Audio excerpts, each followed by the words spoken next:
Nous revenons avec notre invité Pierre-Yves Chicot sur cette question. Est-ce qu'aujourd'hui nous sommes dans une France qui fonctionne ou qui dysfonctionne? Alors, au regard de ce que j'ai dit précédemment sur la solidité de l'administration, on pourrait répondre, je vais vous faire une réponse à la Sciences Po, hein. On pourrait répondre non, la France ne dysfonctionne pas.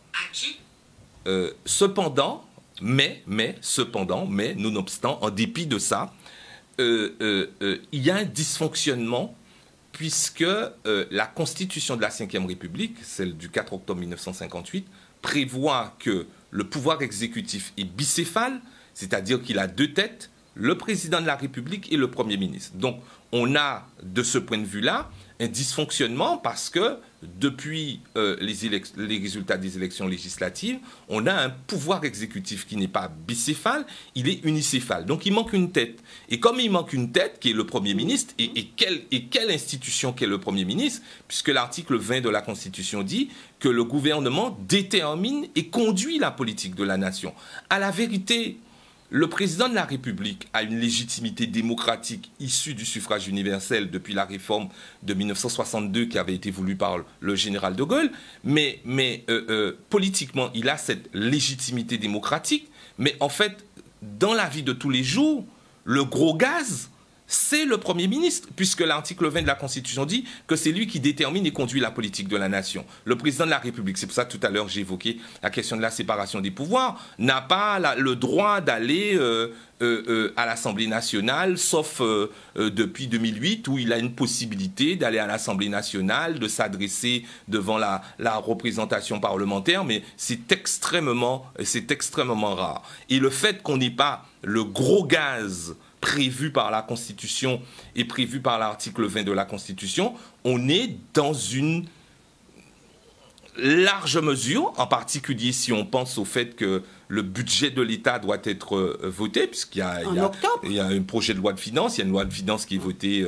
par le Parlement. À ce moment-là, on peut se trouver dans une difficulté. Alors, ce qui est intéressant, j'écoutais une collègue qui est professeure de droit public, je ne sais plus dans quelle ville, qui évoquait le fait qu'il y avait une note du secrétariat général du gouvernement, c'est-à-dire une petite administration qui s'occupe de faire fonctionner le gouvernement, et le secrétaire général du gouvernement, et en l'occurrence aujourd'hui c'est une femme, la secrétaire générale du gouvernement a un pouvoir extrêmement important, c'est quasiment le Premier ministre bis, mais qu'on ne voit pas. C'est-à-dire le Premier ministre, on le voit sur le plateau de télé, sur un plateau de télé, mais le secrétaire général du gouvernement, il ou elle, on ne la voit jamais. Aujourd'hui, celle-là, on ne la voit jamais. On entend de plus en plus parler d'elle parce que il y a des réponses juridiques qui sont apportées par le secrétariat général du gouvernement, des questions qui sont posées par le président de la République, et où on dit que, compte tenu de la situation inédite, pour reprendre votre expression, dans laquelle on se trouve aujourd'hui, eh bien, là où il y avait une possibilité de faire intervenir le législateur, c'est-à-dire les députés et les sénateurs, on pourrait faire intervenir le gouvernement démissionnaire. Et sur la question intéressante de fonctionnement ou dysfonctionnement, là aussi, du point de vue de ce qui se passe aujourd'hui, on peut considérer qu'il y a un dysfonctionnement, mais qui est vraiment, qui confine à une certaine forme de scandale, parce que les ministres qui sont en place aujourd'hui sont des ministres démissionnaires. Oui. Et il y a une deuxième règle, au-delà de ce que j'ai évoqué tout à l'heure sur la séparation des pouvoirs, c'est qu'il y a une incompatibilité entre être ministre et être député. Par exemple, celui qui est le Premier ministre démissionnaire aujourd'hui en France a été élu député. À la vérité, il est quoi? Il est député ou il est Premier ministre? Et en fait, on a un mélange de genres qui est interdit par la Constitution. Et c'est pour ça que je dis que dans une certaine mesure, ça peut apparaître comme scandaleux parce que la Constitution interdit qu'on soit à la fois membre de l'exécutif et membre du pouvoir législatif. Pour que les gens comprennent bien, on a eu, il y a quelques années en Guadeloupe, bon, sans citer de nom, quelqu'un qui était maire et qui a voulu se représenter aux élections municipales et qui était policier. Oui. La loi prévoit que quand vous faites partie du corps de la police, vous ne pouvez pas vous présenter à une élection locale comme celle-là. Mais donc, oui, c'est une question d'incompatibilité. C'est-à-dire que le législateur a choisi de dire, il y a des gens qui exercent certaines professions, en particulier dans la fonction publique, surtout dans la fonction publique, qui ne peuvent pas se présenter à des élections locales. Et si vous tentez d'y aller, eh bien, le préfet invalide votre candidature. Oui. Et ça arrivait aussi dernièrement à l'occasion de la campagne pour les élections législatives. Ce qu'on ne comprend pas, juste pour rester sur ce que vous venez de dire, c'est que ce maire, il a été élu. On connaissait les textes à ce moment-là. Oui, mais bon, on va pas... Il a terminé sa mandature. Oui, mais c'est-à-dire... Oui, tout à fait. Lorsqu'il a voulu se représenter, on s'est dit, ah oui, mais tout à fait. Oui, mais parce que c'est comme ça dans la vie publique. Vous avez des illégalités qui vont perdurer tant qu'elles n'ont pas été soulevées. Voilà. Mais en fait, je donnais cet exemple-là, non pas pour parler de ça en particulier, mais pour bien expliquer aux gens que le droit français prévoit ce qu'on appelle des régimes d'incompatibilité. Et là, on est dans un régime d'incompatibilité chronique parce que vous n'avez pas le droit d'être à la fois ministre et député. Et vous avez aujourd'hui, dans ce gouvernement démissionnaire, des personnes qui sont à la fois ministres et qui sont à la fois députés. Alors on met derrière ministre démissionnaire. Voilà. Et en fait, moi, en qualité de juriste, ce que j'attends, si tant est que mon avis pourrait être intéressant, c'est que le Conseil constitutionnel, en particulier le président du Conseil constitutionnel, puisse dire quelque chose. Dans cette situation inédite, et je reprends votre adjectif qualificatif, le Conseil constitutionnel, qui est une institution juridictionnelle, qui est une institution qui vient dire quelle est l'interprétation qu'il faut donner aux articles de la Constitution, le Conseil constitutionnel est muet. Et je ne comprends d'autant pas ce mutisme du Conseil constitutionnel qu'au sein de ce Conseil constitutionnel, vous avez d'anciens premiers ministres. Et quel premier ministre? Il y a à la fois de la droite républicaine, de la gauche républicaine, notamment son président qui est Laurent Fabius, ou alors quelqu'un comme Alain Juppé qui a été aussi ancien premier ministre et qui a exercé des fonctions éminentes au sein de la République. Et je pense que dans cette séquence, dans ce cycle-là inédit, il serait intéressant que le président du Conseil constitutionnel ou la juridiction dans son ensemble puisse dire quelque chose, adresser un message, pas forcément politique, même si c'est un message politique voilé, mais un message juridique, un message républicain au président de la République. Et voilà. Pourquoi est-ce que ça ne se fait pas? Pourquoi est-ce que personne ne dit rien? Alors, pour des raisons. La première, c'est que on ne sait pas quel est le niveau de proximité entre ces personnes-là, quels sont leurs intérêts convergents. Pourquoi ils ne prennent pas la parole? Peut-être que ça viendrait contrarier quelqu'un qui peut être un ami, qui est le président de la République. Peut-être qu'ils estiment que ce n'est pas dans leur interprétation le rôle du Conseil constitutionnel qui doit rester cantonné simplement à des interventions quand il est saisi. Mais je pense que c'est une institution suffisamment importante pour que le président du Conseil constitutionnel, les membres du Conseil constitutionnel puissent au moins dire quelque chose. Ce n'est qu'un avis. Et je pense qu'à un moment donné, si la situation dure trop longtemps, on ne comprendra pas que le Conseil constitutionnel, qui est chargé d'interpréter les articles de la Constitution, ne puisse pas dire quelque chose. Et je dis ça d'autant plus que le Conseil d'État rend des avis. Le Conseil d'État est le conseiller du gouvernement. Le Conseil constitutionnel pourrait tout à fait s'improviser de manière conjoncturelle comme étant, j'ai envie de dire, un organe des sages et qui vient dire une parole républicaine et non pas d'une parole juridique teintée de politique. Est-ce que dans cette situation, on peut parler de sagesse? Est-ce qu'on peut parler de tout ça? Bien sûr. Et vous savez, on a beaucoup vu fleurir sur les réseaux sociaux, dont le niveau de culture n'est pas toujours très élevé, cette expression que le grand public a découvert, où il est dit que malheur au pays qui a pour roi un enfant. Donc, alors, ça pose la question, oui, de la sagesse. Et vous m'invitez à indiquer le fait que, par exemple, dans les sociétés traditionnelles, dans les sociétés d'Afrique subsaharienne, dans l'Afrique noire, on considère un grand monde, une vieille personne, ce qu'on appelle en Europe une personne âgée, comme étant une bibliothèque. C'est-à-dire quelqu'un qui va insuffler un souffle de sagesse. Et je pense que on peut être dans le cynisme, on peut être dans le calcul, on peut être dans la conquête effrénée du pouvoir. Mais je pense qu'à un certain moment, la sagesse doit être convoquée parce qu'il s'agit de préserver l'harmonie de la société. Le 7 septembre, je crois, une partie de la classe politique française appelle les Français à manifester dans les rues. Ça peut déboucher sur quoi? On n'en sait rien. Ça peut donner enfin, il ne faut pas l'espérer, il ne faut pas le souhaiter, évidemment. Mais on ne sait pas. Parce que finalement, on est en démocratie. Démocratie, c'est quoi? C'est Demos Kratos, le pouvoir du peuple, par le peuple et pour le peuple. Et ce dont on se rend compte aujourd'hui, c'est qu'on a le sentiment, ce qui peut exaspérer, et peut-être dans une certaine mesure, le peuple qui est sacrément ankylosé depuis quelque temps, se dire que mais finalement le peuple s'est exprimé à l'occasion des élections législatives et que son verdict n'est pas pris en compte. Et à partir du moment où son verdict n'est pas pris en compte, quid de sa réaction? Là, je pose simplement la question, je ne suis pas du tout en mesure de vous dire quelle peut être la réaction du peuple à cet égard. Donc là, on a l'impression quand même que le peuple a eu des moments de bonheur, de plaisir. On a eu les Jeux olympiques, Jeux paralympiques pour la Guadeloupe, le tour cycliste de la Guadeloupe, on en sort. Oui, mais après... Oui, mais alors, moi j'aime bien, hein, vous l'avez dit dans votre introduction, du pain et des jeux, mais à certains moments on se demande, est-ce que c'est pas intéressant d'avoir des jeux et d'avoir des moments de respiration? Parce qu'on sort d'une campagne des élections législatives où la thématique de la haine, où la thématique de l'exclusion a été très très forte. Moi, l'image qui m'a le plus choqué, c'est cette boulangerie qui est brûlée dans une province française parce qu'un boulanger blanc a osé embaucher un apprenti malien.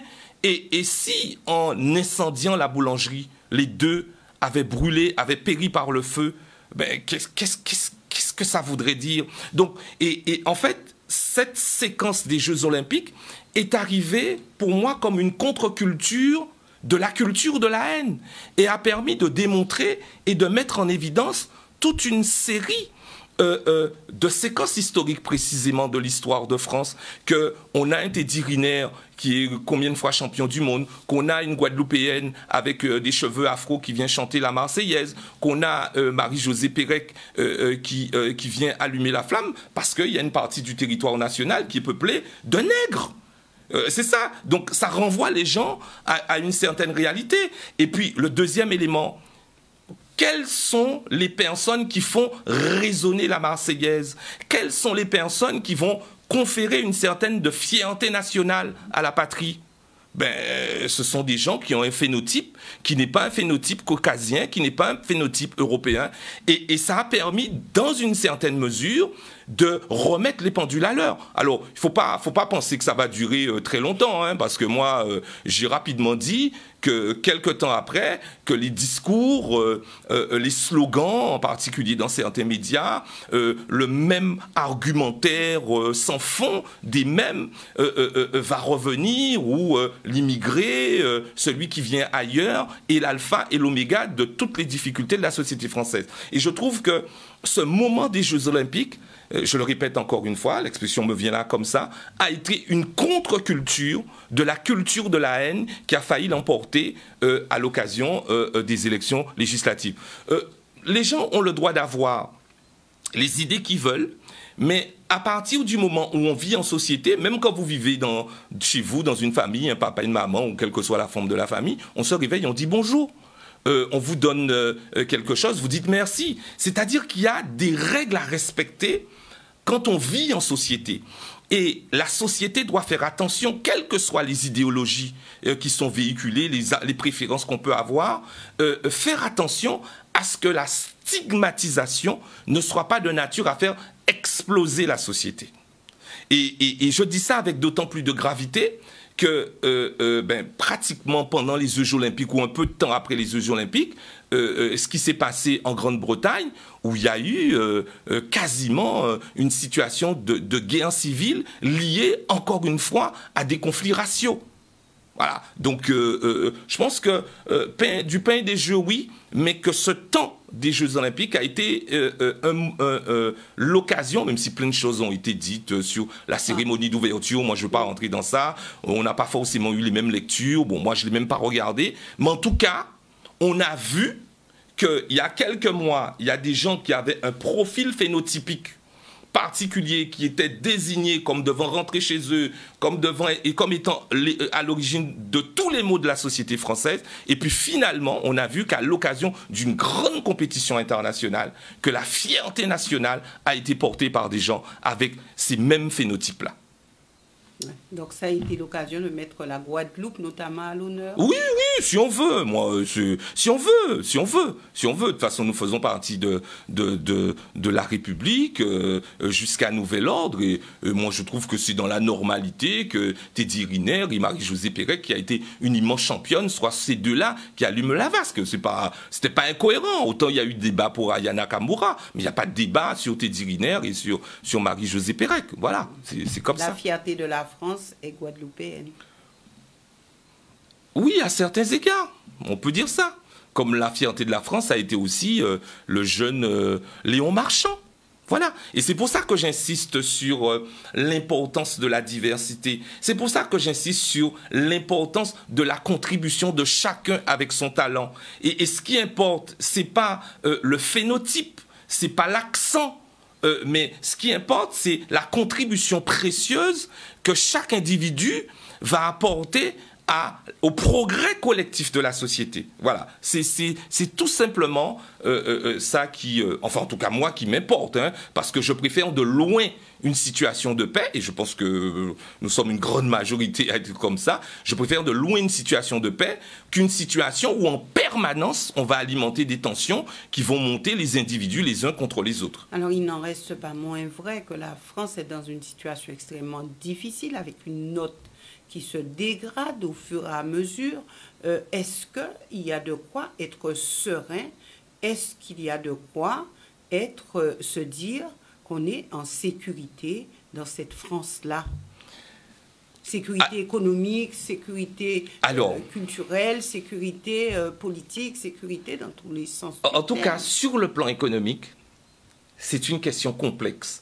Ce n'est pas une question difficile, mais elle est complexe. Pourquoi elle est complexe? Parce que le président de la République nous dit que les autres partis politiques, hormis la France Insoumise, ne veulent pas de la France Insoumise. Parce que c'est un parti politique qui a des idées d'arrière-garde, enfin on connaît le machin. Et en fait, que si ce parti politique arrive au pouvoir, ça risque d'avoir des conséquences négatives sur les marchés financiers, très technique, sur les marchés financiers. Ça risque d'avoir des conséquences négatives sur l'attractivité de la France, alors qu'on est dans un phénomène de mondialisation économique, en particulier depuis 1994, puisque l'Organisation mondiale du commerce a été créée en 1994. Et donc, il ne faut surtout pas que ces gens-là arrivent au pouvoir, parce que ça va être la tragédie économique. Et en même temps, vous voyez que vous êtes, c'est légitime, vous êtes une citoyenne, vous aussi une fine observatrice de la vie publique, vous vous rendez compte que la situation de vide politique dans laquelle on est un facteur de déstabilisation du pays. C'est aussi vrai. Donc, il y a ces deux lectures-là. Enfin, j'ai pas envie de dire qui se valent, parce que ça pourrait être tendancieux et le propos pourrait être partisan. Mais enfin, il y a des lectures qui sont différentes. Et qu'on ne peut pas ne pas tenir compte non plus du fait qu'on vit dans une économie mondiale qui est complètement libéralisée et que la situation politique dans laquelle on est aujourd'hui en France, où on a un électorat qui est hésitant, j'ai entendu un journaliste d'une grande chaîne de télévision quasiment vouloir au peuple français d'avoir voté comme le peuple a voté, le peuple vote comme il l'entend. On est aussi dans cette situation d'hésitation parce qu'il y a des promesses qui n'ont pas été tenues, parce que la France se sent déclassée parce qu'on est dans une compétition mondiale. Lorsque l'Occident a lancé la mondialisation, l'Occident n'a pas pensé que dans cette dynamique de la mondialisation économique, eh bien, qu'il aurait perdu 2 points, à telle enseigne qu'on a le livre d'Emmanuel Todd, que je suis en train de lire, qui s'appelle « La défaite de l'Occident ». Vous avez le livre de Maurice Gourdeau-Montagne, qui est un ancien Sherpa du président de la République Jacques Chirac, qui a écrit un livre « Les autres ne pensent pas comme nous ». Donc, il y a une prise de conscience de l'Occident, et la France en fait partie, que vous avez des pays dans le monde qui sont en train de monter en puissance et qui vont relayer à un rang inférieur des pays occidentaux, notamment la France. Et pour parler de choses people, moi qui aime bien Instagram, regardez par exemple le milliardaire indien là, dont j'ai oublié le nom, qui a fait un mariage pour son fils à 150 millions d'euros, ou Justin Bieber ou Rihanna sont allés chanter pour 2 millions d'euros. Quelle famille française marie sa fille ou son fils donc, voilà, la puissance, la performance économique des États anciennement tiers-monde, quart-monde, pays moins avancés, le monde est en train de changer. Et en fait, vous avez beaucoup de... moi, je trouve ça intéressant aussi, des experts français qui commencent à dire à la France, attention, nous sommes dans une situation dans laquelle le monde est changeant et le monde d'avant n'existe plus. Le monde d'avant risque de ne plus exister. Et donc, il faut s'adapter à ça. Et comme on est dans une situation de changement, c'est pour ça qu'on a commencé par cycle long, par cycle court, eh bien, à partir du moment où vous avez des cycles que vous connaissiez par cœur qui s'arrêtent, on est dans des situations de crise. Pas forcément crise économique, mais une crise existentielle. Et c'est pour ça que les Jeux Olympiques ont fait aussi beaucoup de bien à la France, parce qu'elle s'est rendue compte qu'elle n'était pas si, je vais employer une expression pour le coup populaire, qu'elle n'était pas si à la ramasse que ça. Et ça a été un sentiment de fierté. Sauf que les Jeux Olympiques, c'était sur 15 jours. Et ce n'est pas la vraie vie de tous les jours, contrairement à ce que nous a dit le président de la République. Ce n'est pas la vraie vie des Jeux Olympiques. Parce que c'est 15 jours tous les 4 ans. Oui. Alors lorsqu'on voit quand même que le président de la République est en train de laisser fuir des rumeurs ou est en train de laisser supposer tel et tel sur le poste de Premier ministre, est-ce qu'il n'est pas en train de tester l'opinion en laissant faire comme ça, lancer des noms des uns et des autres, et puis à attendre, à se dire non, peut-être pas celui-là, est-ce que c'est pas aussi une manière de tester l'opinion? Tout à fait. Merci pour votre question, parce que ça me donne l'occasion de parler d'une expression qui m'est venue en tête ce matin, c'est la démocratie des statistiques. Je vous ai déjà dit, indiqué ici à votre micro, et merci de me le tendre de façon régulière, cher Yves-Lise, que la post-démocratie, le délitement de la démocratie, la faiblesse de la démocratie, c'est qu'on va remplacer la vérité, oui, la vérité des urnes par les sondages. Et en fait, il y a un sondage récent qui dit que, alors même que le peuple a voté aux élections législatives pour dire on ne veut pas du camp présidentiel et par conséquent du Premier ministre en exercice démissionnaire, vous avez un sondage qui nous est livré pour nous dire que quand on fait un classement des premiers ministres que veulent les Français, le Premier ministre démissionnaire arrive en tête. Alors, ça donne le tournis dans une certaine mesure, mais ce n'est pas du tournis. C'est le fait qu'il y a une volonté de remplacer la vérité démocratique, la vérité des urnes, par des statistiques organisées par des instituts de sondage. Et j'ai trouvé très intéressant, ça m'a été envoyé il n'y a pas longtemps, où des journalistes posent la question à Manuel Bompard sur la vision qu'ont les Français de LFI à partir de sondages. Et Manuel Bompard qui s'amuse pour le coup vraiment en leur disant, savez-vous qu'il y a un sondage récent qui dit que 59% des Français pensent que les journalistes ne sont pas indépendants.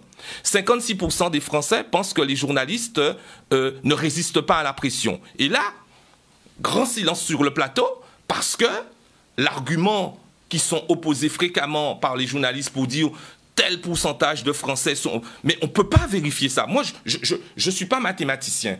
je ne dis pas que les statistiques, et j'ai beaucoup d'égards pour les statisticiens, nous avons de très grands statisticiens en Guadeloupe, des économètres à Fouillol, Alain Morin, Patrice Borda, Sébastien Matoura-Parsad, Joël Raboteur, tous les économistes qui sont à Fouillol, ce sont des brillants statisticiens. Mais j'ai jamais entendu mes bien-aimés collègues économistes dire que les statistiques constituent une vérité consacrée. Vous voyez, donc, et on en est là aujourd'hui. Et donc, ce que vous dites là, à mon avis, se rapproche de la réalité. Je me dis, c'est vrai, dans une certaine mesure, parce qu'on va utiliser les sondages pour tester.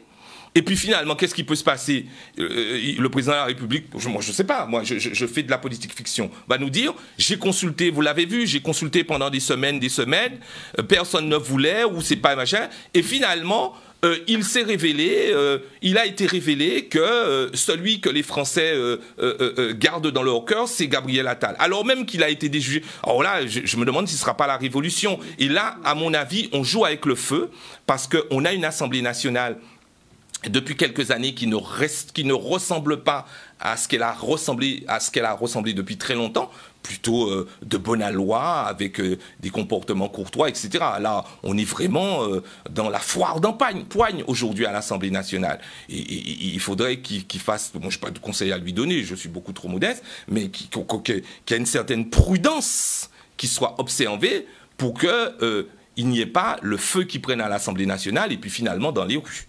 Voilà. Comme ça s'est passé en Kanaki, Nouvelle-Calédonie. Hein. Beaucoup de premiers ministres avaient averti le Premier ministre et M. Darmanin concernant les mesures qui étaient prises sur la Kanaki, Nouvelle-Calédonie. Ce n'était pas la bonne orientation. Ils n'ont pas écouté.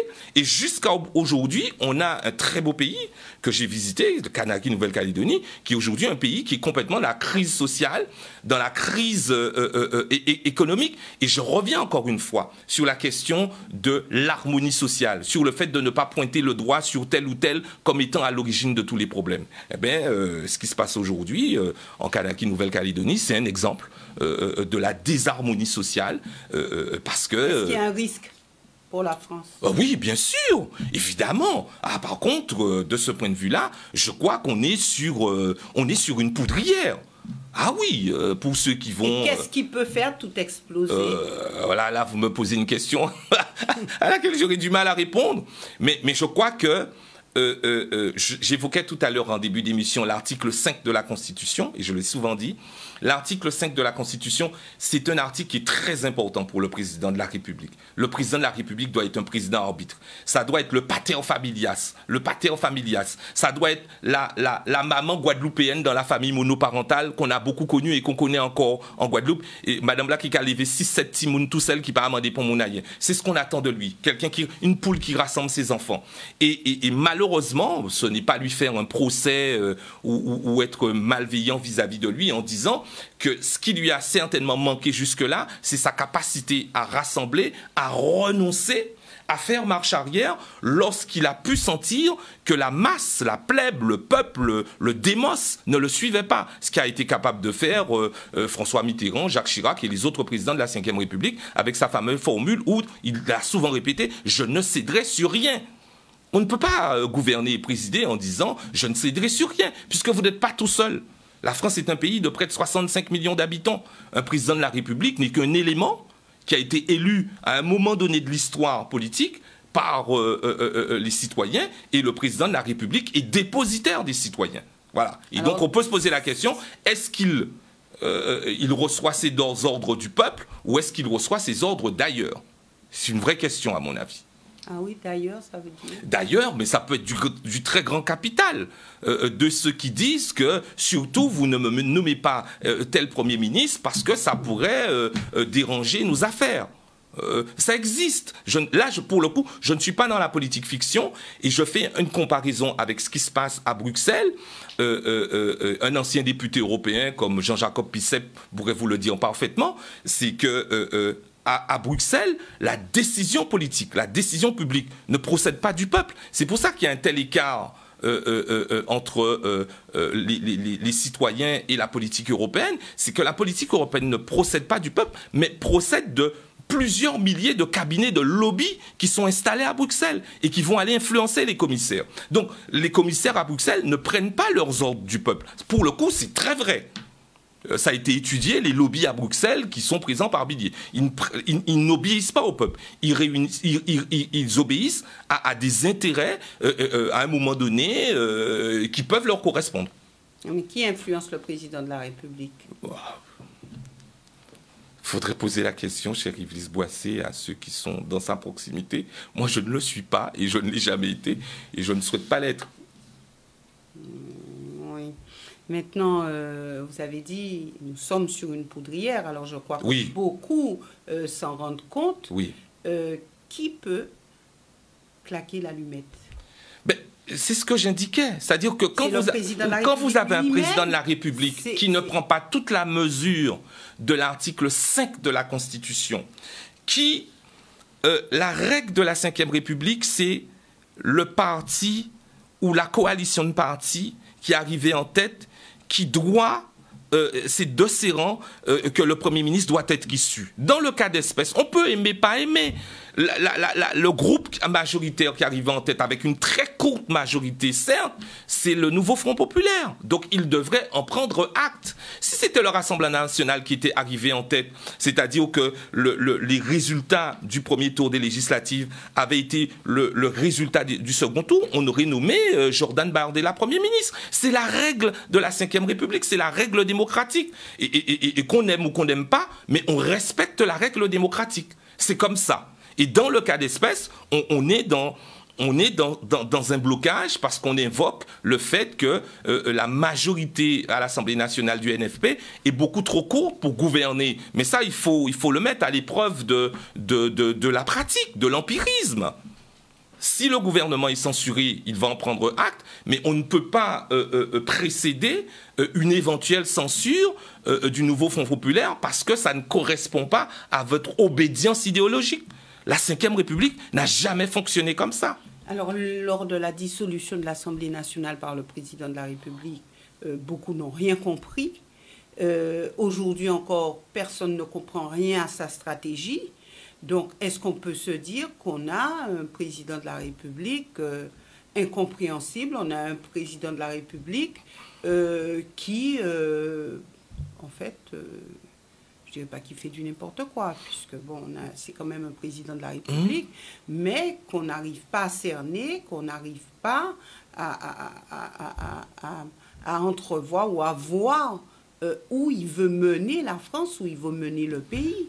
Alors, je vais vous répondre par une pirouette parce que je n'ai pas forcément la réponse scientifique, mais on dit que le cœur a ses raisons que la raison ignore. Et j'ai envie de dire que le pouvoir politique, l'exercice du pouvoir politique, a ces raisons que la raison ignore. C'est-à-dire que la raison des modestes citoyens que nous sommes, vous et moi, que nous ne pouvons qu'ignorer. Et je pense que ça se passe là. Et donc, ce sont ceux qui auront à analyser plus tard et qui feront l'aggiornamento de cette parenthèse historique de la France, qui vont expliquer, qui vont révéler ce qui est en train de se passer aujourd'hui. Il y a des révélations qui sont en train d'émerger aujourd'hui. Je suis en train de lire le dernier livre de Jean-Michel, c'est le dernier livre de Jean-Michel Blanquer, qui s'appelle La Citadelle, qui est publié aux éditions Albin Michel. Je commençais à le lire, et Jean-Michel Blanquer, qui a été recteur de la Guyane, qui a été directeur adjoint de cabinet de Gilles de Robien, qui a été directeur général de l'enseignement scolaire au ministère de l'Éducation nationale, et qui a été pendant 5 ans, excusez du peu, 5 ans, ministre de l'Éducation nationale, qui est professeur de droit public, d'ailleurs c'est un collègue, mais qui est en train d'expliquer, de révéler dans son livre certains aspects de la vie politique française. Et c'est d'autant plus intéressant que ça soit Jean-Michel Blanquer qui l'écrit, parce que c'est un intellectuel, c'est quelqu'un de très bien formé, c'est un hispanophile au demeurant,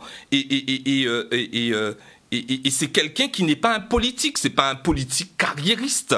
Et ce qu'il y a d'intéressant, c'est un extrait que j'ai lu, c'est comment le politique qui n'est pas du tout carriériste, qui a la vision de construire, comme Georges Pompidou, quand on lit la biographie de Georges Pompidou, c'est vraiment un président de la République qui avait l'ambition de construire quelque chose de solide pour son pays. Jean-Michel Blanquer fait une description de François Bayrou, description qui est très bien écrite en français, mais qui si on devait le dire de façon ordinaire, qui n'est absolument pas gentil pour lui. Donc voilà. Donc il y a des choses qui sont en train d'être dites et il est en train de livrer son expérience pendant 5 ans au ministère de l'Éducation nationale. Et souvenez-vous, il était devenu tellement populaire parce qu'il avait le cœur à la tâche qu'on l'appelait le vice-président. Et je pense que ça lui a coûté. Alors lorsqu'on voit que Bruno Le Maire, ancien ministre de l'économie, dit que le déficit des comptes publics, au lieu de baisser, est en train d'augmenter, il préconise 16 milliards d'euros d'économie immédiate pour essayer de limiter les dégâts. Et c'est le discours qu'il veut tenir au nouveau Premier ministre. On se demande comment est-ce qu'on va redresser les choses, comment est-ce que, vu la dette de la France, comment est-ce qu'on va pouvoir faire 16 milliards d'euros d'économie immédiate sur le budget en cours. Il le précise bien. Bien. Alors, c'est un sujet qui est plutôt technique. Et je sais que beaucoup de gens nous écoutent et avec... il faut quand même un prérequis pour... Je ne veux pas rentrer dans des détails trop techniques. Je vais être très simple. La première chose, c'est que depuis 1992, avec le traité de Maastricht, on a choisi une orientation économique pour la France, pour l'Europe, l'Union européenne de façon générale. Et pour être très simple, très pédagogue, vous êtes dans une famille et les 2 chefs de famille décident de dire on prend telle direction. On ne va pas trop s'occuper de l'entretien de la maison, mais on va axer notre stratégie financière sur l'épargne, parce que les enfants vont partir faire des études dans quelques années. C'est un choix. L'Union européenne a choisi un choix, un modèle de politique économique, qui est ce qu'on appelle le modèle de politique économique de l'offre, très simplement pour dire qu'il va favoriser les entreprises et moins la consommation, moins de distribution de prestations sociales. Et donc, on va inciter les États à faire des économies. Et je vais vous donner un exemple. Tout à l'heure, j'ai donné l'exemple, en le disant en créole, de ce vieux fonctionnaire qui disait c'est nous, les fonctionnaires, qui sommes des propriétaires et les autres, c'est des locataires. Concernant pour donner un exemple de ce que vous êtes en train de dire là et montrer la gravité de la question que vous posez, c'est qu'à un moment donné, on a dit que même si la France fait des économies, mais il y a certains secteurs qu'il faut sanctuariser. Il ne faut pas compter l'argent. C'est la santé. S'il faut guérir quelqu'un, l'objectif, c'est de guérir la personne. Le deuxième objectif, c'était l'école. L'école, il y a cette fameuse phrase, quand vous prenez le bus pour aller au Aubervilliers, quand j'étais étudiant, je lisais ça. Si vous pensez que l'éducation coûte trop cher, eh bien, privilégiez l'ignorance. Donc, on a dit qu'il fallait sanctuariser l'école. Et puis, le troisième espace, ce sont les collectivités territoriales, les communes, les départements, les régions et les EPCI, qui ne sont pas des collectivités territoriales, mais des établissements publics, pour être très puriste. Et donc, ces 3 secteurs-là qui devaient être sanctuarisés, on a dit quand même qu'il faut qu'ils fassent des économies. Et je me souviens d'une formation que j'avais assurée pour une commune en Guadeloupe. Et pour bien expliquer ça, il y a un fonctionnaire qui disait, un élu ou un fonctionnaire, je ne sais plus, qui disait, là où dans le budget, on mettait 10 000 euros ou 15 000 euros en termes de budget pour la formation des élus, avec la baisse des dotations de l'État, c'est 5 000 euros simplement pour la formation des élus. Donc ça veut dire qu'il faut faire des économies. Parce que c'est une vision économique. Et donc, autre exemple, c'est que je donne souvent pour expliquer ça quand je fais les conférences en battle avec les Guadeloupéens, ce que j'adore, c'est que c'est un médicament qui avant était remboursé par la sécurité sociale, qui ne va plus être remboursé par la sécurité sociale. On fait des économies. Quand j'étais au collège et au lycée, vous avez certainement connu ça aussi, c'est qu'on avait des infirmières scolaires. On les a supprimées. À un moment donné, et moi j'en suis l'exemple vivant, il y avait ce qu'on appelait des conseillers d'orientation, qui étaient des fonctionnaires, la CIO ou le CIO, qui venaient expliquer aux enfants, voilà, qu'est-ce que vous voulez faire demain, il y a telle orientation, l'ONICEP, etc. Ça a été supprimé. Et donc, et vous avez en particulier, sous le mandat de Nicolas Sarkozy, la formule non-remplacement d'un fonctionnaire sur 2. Et je vous indiquais tout à l'heure en début d'émission pourquoi l'administration dans un pays est une garantie fondamentale pour tenir un pays. Un fonctionnaire, ce n'est pas forcément un membre inutile. Alors quand on en recrute trop pour faire de l'électoralisme, là on peut se poser de vraies questions. Mais quand il s'agit de structurer un pays, l'administration est très importante. Et donc, ça veut dire quoi? Ça veut dire que s'il faut faire tout de suite 16 milliards d'économies, ce qui aura forcément des conséquences sur les petits. Ça aura forcément des conséquences. Les pensions de retraite. Aussi, moi, je ne sais pas quel est leur objectif déterminé, mais sur les petits. Et pourquoi je dis les petits? Parce que cette doctrine économique dit la chose suivante. Ce sont ceux qui possèdent l'argent et qui sont en capacité d'investir qu'il faut protéger. Et parce qu'ils sont en capacité d'investir et de créer des emplois, ce sont ceux-là qu'il faut protéger. Donc, ceux qui ne créent pas d'emplois, ceux qui sont la main-d'œuvre laborieuse, seront beaucoup moins préservés. Et ça va très loin parce que dans cette théorie économique, il y a une prescription dont on entend parler de plus en plus, c'est le ruissellement, la théorie du ruissellement. C'est-à-dire, on considère que celui qui gagne un paquet d'argent, il aura tellement d'argent que ça va ruisseler sur sa poitrine, sur ses jambes et sur son torse, et que le petit peuple en bas va ramasser de l'argent parce que c'est celui qui possède, qui peut faire ruisseler l'argent sur les petits. On est dans cette vision-là. Alors, ça peut apparaître cynique, mais c'est ce qui existe aujourd'hui. Et c'est pour ça que je trouve interpellatif que de plus en plus, on ne parle pas, on parle moins du classement de la performance économique des pays que du classement des milliardaires, c'est-à-dire Bernard Arnault qui a supplanté Jeff Bezos. La dernière nouvelle en date, c'est qu'on a vu fleurir ces dernières semaines dans la presse le fait que Aliko Dangote, qui est un milliardaire nigérian, a été surpassé par un milliardaire sud-africain. Voilà. Et donc, c'est ça la mise en perspective, en évidence de la théorie du ruissellement. Et le président de la République l'avait dit, il faut que la France ait plus de milliardaires. C'est pas qu'il faut qu'il y ait plus de gens au travail, même si c'est un de ses objectifs, puisqu'ils sont beaucoup sur le plein emploi. Mais il faut que la France ait plus de milliardaires. Est-ce que si la France a plus de milliardaires, la France n'aura pas aussi plus de pauvres? Mais on est dans une logique où... comme l'argent, ma mère disait, en panier, on pied l'argent en cas sucré. Et moi, je ne pense pas que ça existe, on pied l'argent en cas sucré. L'argent, soit ça se fabrique, et on en fabrique de moins en moins, parce qu'en termes de raisonnement économique, c'est très technique là aussi, dans une politique monétariste, où il faut réduire la masse monétaire, c'est-à-dire qu'il faut distribuer moins d'argent. Donc, pagnon pied l'argent au cas sucré. Donc, à partir du moment où pagnon pied l'argent au cas sucré, donc on va... faire des facilités fiscales, par exemple, à ceux qui possèdent, et on va donner moins de prestations sociales à ceux qui en ont moins. On va réduire la durée d'indemnisation du chômage des chômeurs, parce qu'on va leur dire que comme la durée d'indemnisation du chômage est réduite, pour ne pas crever de faim et ne pas être clochard, même si vous avez un bac+5 et qu'on vous propose un poste d'équipier au McDo, vous allez le prendre, parce qu'il faut payer vos factures. On est dans ce modèle-là. Voilà. Je ne suis pas là, je ne donne pas forcément de bonnes nouvelles, mais vous m'avez invité, je suis en train d'expliquer, et ce que j'explique très souvent à mes étudiants dans un cours que je professe en 4e année de droit, qui s'appelle un cours de droit public économique, où j'explique aux étudiants toutes ces articulations et tous ces enjeux de cette société mondiale dans laquelle nous vivons aujourd'hui. Alors, justement, puisque nous sommes quasiment arrivés au terme de cette émission, vous avez encore le temps de développer une idée ou un sujet, mais les Guadeloupéens se disent, mais à quoi doit-on s'attendre aujourd'hui? Qu'est-ce qui va nous tomber sur la tête? Qu'est-ce qui va nous arriver? Quand bien même un Premier ministre serait nommé, ce qu'il y a en France aujourd'hui, est-ce que ce n'est pas la matière pour justement nous mener au chaos? Alors, je vais radoter, parce que je pense que c'est une idée que j'ai déjà développée à plusieurs reprises. Après 40 ans de décentralisation, on peut dire plein de choses sur la France, qu'elle est jacobine, qu'elle est centralisée, oui, on peut en discuter.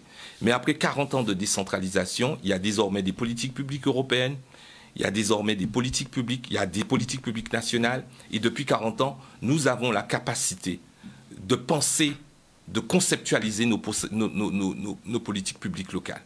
Et il nous appartient, nous ne sommes pas plus bêtes que les autres, sans défier la République, sans lui cracher dessus, mais de déterminer ce que nous voulons pour nous-mêmes. C'est ça. Et pour moi, la réponse réside dans cette perspective-là. Et je dis ça parce que dans les États aujourd'hui, il n'y a plus cette vision uniformisée de l'État. C'est-à-dire que vous pouvez avoir à l'intérieur de l'État une collectivité territoriale qui va être très très riche et une autre qui peut être très très pauvre. Et je dis ça souvent pour mettre en évidence ce que je suis en train d'expliquer là. Ce que je suis en train d'expliquer, c'est qu'on considère que la Floride, là où nous allons prendre le bateau pour certains d'entre nous pour aller en croisière, c'est la 10e puissance économique mondiale. On dit que la 4e puissance économique de l'Union européenne, ce n'est pas un État, c'est la Catalogne qui a pour capitale Barcelone. Donc, ça veut dire que les schémas de fonctionnement ont changé. Vous ne pouvez plus tout attendre de l'État pour vous développer. Et donc, ça veut dire qu'avec la décentralisation, avec le fait que des pouvoirs sont confiés à des autorités politiques locales, vous avez le devoir de penser par vous-même, vous avez le devoir de conceptualiser la prospérité économique de votre territoire. Et je considère, là aussi je vais radoter, que nous avons suffisamment de sachants dans notre pays, d'experts dans notre pays, et même les gens qui ne sont ni experts ni sachants, et je disais ça à un client qui était mon dernier client de la journée, je lui disais, Kenyon parole en créole, moi aimé en l'eau, c'est parler français, pas veut dire l'esprit, parce qu'il me disait, Maître Chico, en pas fait en l'eau l'école, mon son bouc qui caille vite, vite, vite. On dit, pas ni pas de problème avec ça. Et c'est comme ça que je lui disais, parler français, pas veut dire l'esprit. Et donc, et c'est pour ça que j'évoquais à un moment donné dans l'émission, la question de la contribution singulière de chaque citoyen. Qu'est-ce que vous apportez au progrès collectif de la société dans laquelle vous êtes. Mais il faut une conscientisation. Oui, il faut une conscientisation, mais vous m'avez posé la question sur est-ce que la situation étatique dans laquelle se trouve la France aujourd'hui va nous conduire au chaos. Le pays national est dans la situation dans laquelle il est. On ne peut pas s'en désolidariser. Mais là, on est dans une situation où chaque bougot carré dit calaille. Ce n'est pas une question de vie ou de mort. Non, on ne va pas aller jusque-là quand même. Mais on est dans une situation où chaque bougot carré dit calaille. On sait qu'on est dans une situation compliquée. C'est comment, au niveau de l'archipel guadeloupéen, nous nous organisons pour que le chaos soit moins douloureux pour nous. Voilà. C'est ma vision des choses. C'est ma philosophie de vie. Ce sont les préceptes qui m'ont été enseignés par mes parents, c'est-à-dire le travail, toujours le travail, encore le travail. Et on n'attend pas forcément une main sortie de je ne sais où pour progresser ou pour activer des mécanismes de création. Pour cela, il faudrait quand même des actions politiques qui sont mises en place sur le territoire. Pas forcément, non, pas forcément. Moi, je ne crois plus ni à la femme providentielle, ni à l'homme providentiel. Je connais des individus qui ont grandi dans le même quartier populaire que moi, qui exercent 3-4 activités professionnelles et qui ont bien meilleure fortune que des personnes qui sont habillées en costume cravate. Pourquoi? Parce qu'il y a qu'à porter mon œuvre. Vous avez des femmes qui sont chefs de famille monoparentales, qui vont faire le ménage chez 3, 4, 5 personnes, qui vont aller faire du repassage sur 4, 5 personnes pour payer les cours de maths et soutien scolaire. Ils n'attendent pas le soutien scolaire payé par le CCAS de la commune. Donc c'est le porter mon œuvre. C'est vous mettre en mouvement de façon à ce que vous créez des conditions qui vous soient favorables. Dans le monde dans lequel on est, j'ai tenté de l'expliquer, on ne peut plus attendre de la puissance publique ce qu'elle nous donnait il y a encore 30 ans ou 40 ans ou 50 ans. C'est un monde qui est révolu. On est dans ce qu'on appelle aujourd'hui, les Canadiens appellent l'empowerment, c'est l'individu qui se prend en charge pour progresser. Et si vous attendez sur les autres ou sur la structure publique, l'autorité publique pour vous donner quelque chose, vous risquez d'être, comme on dit chez nous, békéké. Voilà, et ça, il faut le comprendre. Et si la conscientisation, c'est ça, eh bien, ça me semble être le fil conducteur. Mais quand on a des élus qui disent quand même, oui, mais l'État doit nous aider, l'État va nous aider, nous demanderons à l'État, est-ce que là aussi, c'est une réalité? Est-ce que là aussi, ce n'est pas se leurrer? Alors, la première chose, c'est que quand des élus disent ça, j'ai envie de croire qu'ils sont bienveillants et qu'ils pensent que c'est vrai. Moi, j'ai envie de... Oui, non, mais je ne veux pas faire de procès à qui ça. Je veux penser que c'est vrai, parce que je vous ai parlé tout à l'heure de la formation. On nous a toujours expliqué que hors de Paris, point de salut. Si la France n'est pas là, on ne peut pas vivre, on ne peut pas respirer. Donc, il y a une classe politique qui a été... Oui, il y a une classe politique qui a été oxygénée à ça, qui a grandi, qui a été biberonnée à ça. Donc, on peut penser qu'ils le pensent. Mais il faudrait, vous avez parlé de conscientisation, qu'ils puissent avoir un sursaut de conscientisation chez eux pour comprendre que ce schéma-là est éculé et qu'il est révolu. Voilà, et s'ils veulent que je vienne leur expliquer, je peux venir le faire. Il n'y a aucun problème. Quand on prend le biberon, c'est qu'on est un bébé, mais le bébé grandit et il voit les choses après, il comprend les choses après. Oui, mais vous avez des valeurs immatérielles, des principes éducatifs qui sont invisibles et qui ont du mal. Moi, je pense que l'éducation, elle a une force indélébile qui est très très forte. Et quand vous avez grandi à ça, hors de Paris, point de salut, ben vous ne pensez que comme ça. Voilà. Ça a commencé à changer parce que vous avez des Guadeloupéens qui vont faire des études de médecine en Roumanie, il y en a qui vont faire kinésithérapeute en Belgique, vous en avez d'autres qui vont faire des écoles d'ingénieurs au Canada. Donc les choses sont en train de changer de façon progressive et une génération va chasser l'autre et puis on verra, peut-être qu'on ne le verra pas, s'installer d'autres comportements. Moi je pense qu'il ne faut absolument pas être défaitiste, ne pas être dans ses émotions négatives et tenter de cultiver le plus possible l'optimisme et la combativité. C'est le message qu'il faut laisser aux Guadeloupéens. Alors pour l'instant, on voit que... Pour cette rentrée 2024, si je peux dire quelque chose, j'ai fait le choix de rentrer chez moi, de travailler chez moi, c'est optimisme et combativité. Voilà. Et réalisme. Aussi. Et j'aurais pu rajouter harmonie, solidarité, mais pour le moment, c'est optimisme, c'est-à-dire une énergie positive qui va accompagner une autre énergie positive qui est la combativité. Alors pour l'instant, les Guadeloupéens disent debout, debout contre la vie chère, debout pour dire non à certaines choses. Est-ce que pour vous, c'est la voie qu'il faut prendre aujourd'hui? Alors, si debout, c'est se contenter uniquement de gesticuler et de faire de l'agitation politique et de proclamer des slogans, moi je ne suis pas dedans. Si debout, c'est se dire, on nous fait la ronde pour nous parler parole en nous, et on nous garde qui gens ensemble, nous peut penser pays en nous, oui, là, je dis que c'est une bonne perspective, parce qu'il y a au final une dynamique de construction. Mais si c'est pour dire, on se met debout, et dire, la jole gendarme physique nous pas paix, et puis quand les CRS ont fait pla pla pla avec leur bord panique pour moun encore, je ne suis pas dedans.